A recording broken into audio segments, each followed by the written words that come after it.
Welcome to Pindar Poetry. We hope you learned something new. You start by preparing the tools. Power up the clicker and confirm batteries are fresh because signal drops ruin flow. Once done, plug the receiver into your laptop, use an adapter if needed, and wait for the OS to recognize it. Open PowerPoint and turn on presenter view so you see notes and the timer. Make sure to close other apps that might hijack keyboard focus.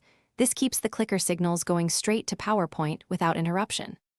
You now map and test controls before walking on stage. First, ensure the system lists the clicker as paired. If wired, verify the receiver lights. Launch a quick slideshow and press each button next, previous, start/stop, and black screen to confirm actions are matched. If the laser pointer option exists, enable it and check pointer speed.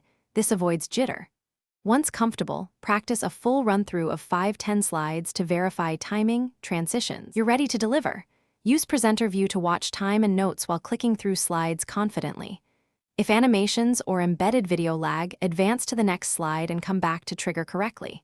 Keep backups ready, spare batteries, a second receiver, or your phone with the file. If the clicker stops working, replug the receiver, restart PowerPoint, or switch USB ports. Those steps usually reconnect the device. Finally, pause, breathe, and continue. The audience won't notice small fixes. Thanks for watching. Consider subscribing if we helped you.